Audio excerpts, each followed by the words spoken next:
Hi Pisces, and welcome. This is your general scope for the week of April 3rd, 2017. And what else is going on? I'm doing the weeklies first, and then since I still have time, I'll be doing the monthly for the April 2017 scopes, general scopes. So what's going on for the week of April 3rd, 2017? Mercury is going in retrograde. And if you're not familiar, Mercury is the planet of communication. So whatever has to do with communication will go away. And I've already experienced that. It usually takes effect 2 weeks before it enters retrograde and 2 weeks after it's retrograde. And like I said, I've been feeling it because when I was doing the March 27th videos, I was having a lot of complications. So I was really feeling Mercury.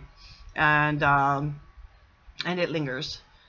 So like I said, 2 weeks before, 2 weeks after. I don't know the ending. I don't know when it ends. I will find out about that, and I will give it to you in the April monthly. So what goes on?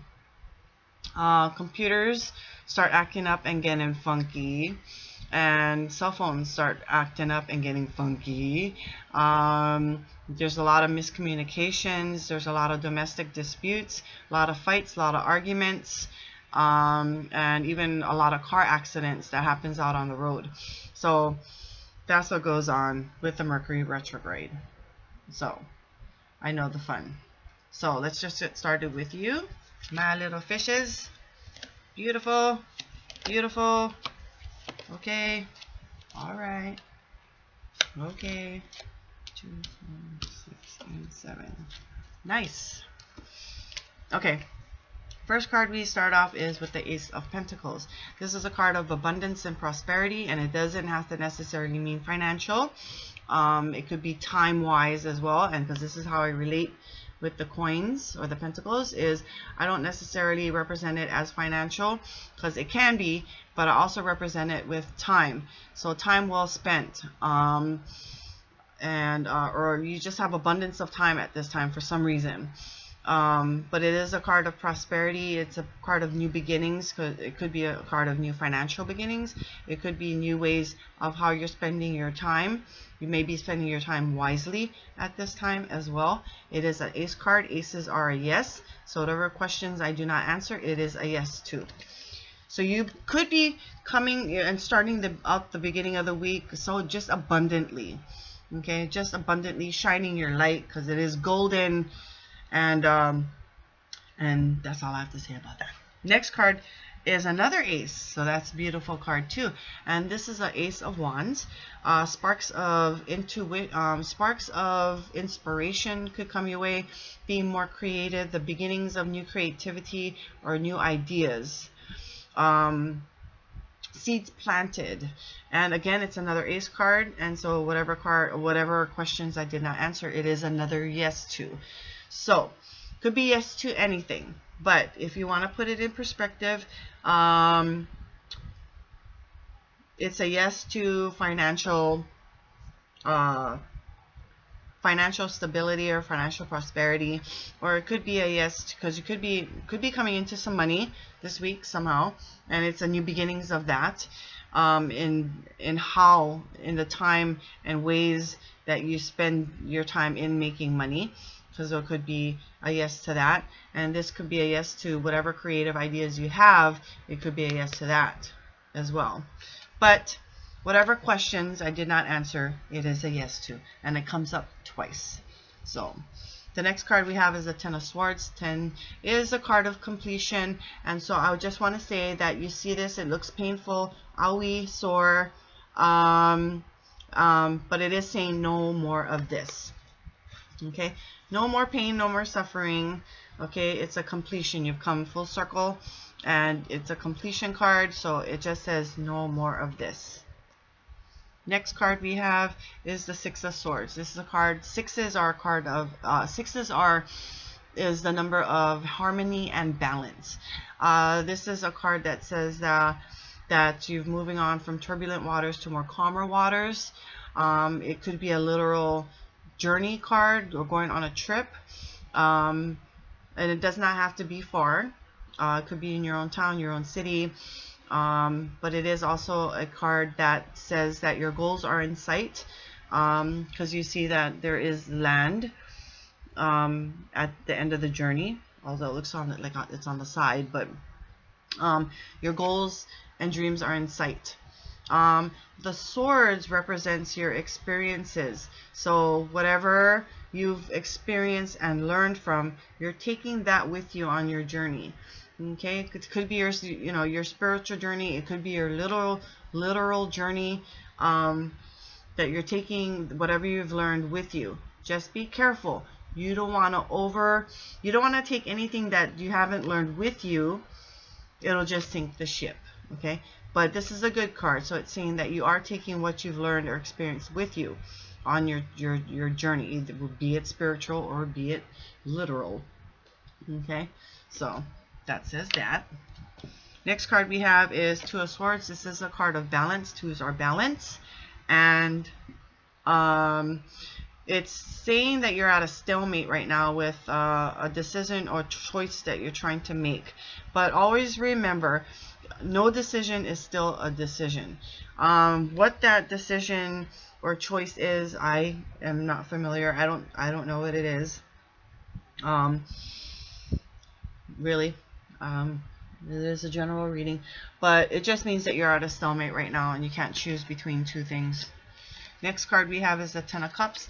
This is an emotional completion. Tens is of completion, so you have two completions, and this is on a more of an emotional level. The Ten of Swords are more of maybe the way you're thinking, the way you communicate as well. So it's a completion in that.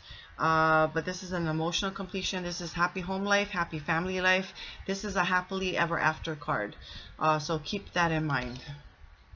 It is a card of emotional bliss too. Now, last card we have is the Magician. Some of you still might have, this is a trickster card. It can mean trickster, because the Magician can play tricks on you. So it could be, because I remember that coming out, I think it was the Seven of Swords that came up the last time. And this could be the same person, maybe just in a more experienced manner. Okay, but this is a magical card too, so it also says that you have all the resources that you need to make things magical, to make things happen, to make things come to life, to be able to manifest. Okay, it's a major arcana, so you want to pay close attention to this too. So it's just saying that you have all the magic that you need to do whatever you need to do. Okay. So let's kind of recap here. So we have abundance of prosperity, new beginnings. It is a yes card to whatever questions I did not answer. Then you have another one, sparks of creativity, new ideas, again, a new beginning. So 2 times you're coming up on new beginnings, okay? And one is maybe financial and time. The next is the way you think and no, not the way you think, but the way of creativity and ideas. It is a card of swiftness, because wands are swift. It's a card of movement, so you're moving in the right direction. It's a card of new beginnings, new movement that you're going through. And again, it's a ace card, and it's a yes to whatever questions I did not answer. And then we come to the Ten of Swords. No more hurt, no more pain, no more suffering. It's a card of completion, so no more of that. But again, because of the Mercury in retrograde, you want to be careful with how you think and how you speak and communicate to other people. And you want to watch on how they think and communicate to you as well. So just pay that and close attention to that and keep that in mind. Six of Swords is you're coming into it's balance and harmony. Could be a literal trip. You're moving. A literal trip it could be, or it could be a spiritual journey. You're taking experiences with you. Your goal and your journey. Your goal is in sight. I'm sorry, I've been doing this all day. I'm tired now. But you're moving from turbulent waters to more calmer waters is what it means. And again, your goal is in sight. You're at a stalemate right now. You can't choose between a couple of things. But like I said, no decision is still a decision. So whatever that is, I'm not sure what it is, but we're going to have to be dealing with something like that this week. Ten of Cups, we come to an emotional completion. It's a happily ever after, happy home life, happy family life, emotional fulfillment. And or there could be a trickster still in your life at this time, and this is at the ending of the week. But like I say, each card does not necessarily represent a day of the week. This is energy that flows. So you could be dealing with a trickster, or you have everything that you need, your resources at your fingertips to manifest what you want to manifest at this time, or make something happen that you want to happen. You're the magician at this point in time, and it comes out to at the end of the week. So maybe you come to that conclusion in yourself. You know, you have the power, you have the resources, you can do whatever you pretty much want at this time. You could be feeling in a very powerful position at this point in time in your life as well. And could be your emotional fulfillment and feeling lovingly empowerment at this time as well. But so a few things going on with that. You could either have a trickster in your life, you could have the resources that you need at your fingertips to manifest what you want to manifest at this time, or you could be just feeling in a very powerful state at this time as well. So that brings us to the end of the reading. I thank you for watching. Pretty good. I liked it. Not bad at all. Not too bad. So if anything, I will see you guys for the monthlies. And remember, it takes two to tarot. I bid you have a fabulous week.